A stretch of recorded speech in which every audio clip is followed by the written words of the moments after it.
বন্ধুরা, আজকে আমি তৈরি করব কাঁচা আতপ চাল দিয়ে এক ধরনের পিঠে। তো প্রথমে আমি এই আতপ চালগুলো আমি ভালো করে ধুয়ে রেখেছিলাম 1 ঘন্টা আগে।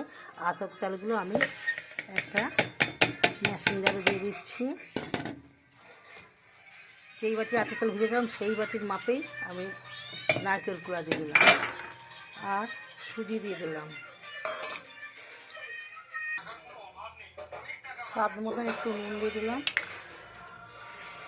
ওই বাটি মাপে 1 বাটি দুধ দিয়ে দিলাম আর হাফ চামচি বেকিং পাউডার দিলাম। এবার আমি মিক্সি করে এনেছি। এবার এই বাটিতে আমি ঢেলে নিচ্ছি। এই থালাটায় আমি একটু সাদা তেল মাখিয়ে নেবো ভালো করে। এবার আমি এই থালায় মিক্সি করা সব উপকরণগুলো ঢেলে দিচ্ছি। কড়াইতে জল বসিয়ে একটা স্ট্যান্ড দিয়েছি, জল ফুটছে। এবার এই কড়াইতে আমি এই থালাটা বসিয়ে দেবো। না করে ছড়িয়ে দেবো। কটা বাদামের কুচি ছড়িয়ে দিচ্ছি। 10 মিনিট এবার চাপা দিয়ে রাখবো। 10 মিনিট হয়ে গেছে বন্ধুরা। এবার খুলে দেখি।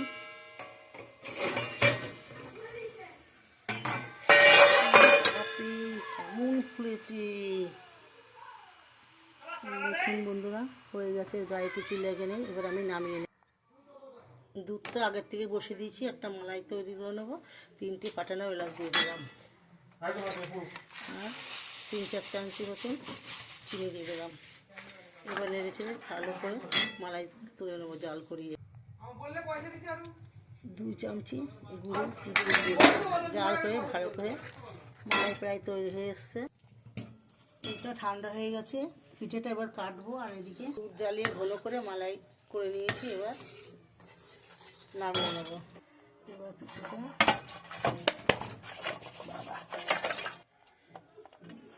কেটে নেব।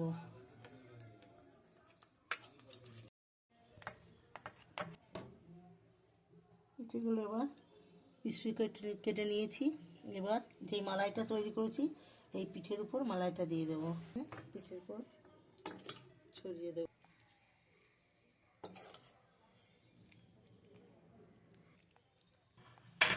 কটা পেস্তা বাদাম আর কাজু বাদাম কুচিয়ে নিয়েছি, উপরে দিয়ে দিচ্ছি।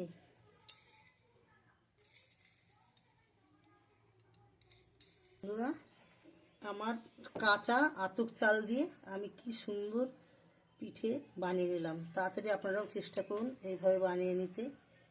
খুব সুন্দর লাগবে খেতে। আপনাদের যদি ভালো লাগে আপনারা লাইক কমেন্ট শেয়ার করবেন এবং একটা সাবস্ক্রাইব করতে ভুলবেন না। বাই। আবার ঠাকুমার রান্না করে দেখা হবে।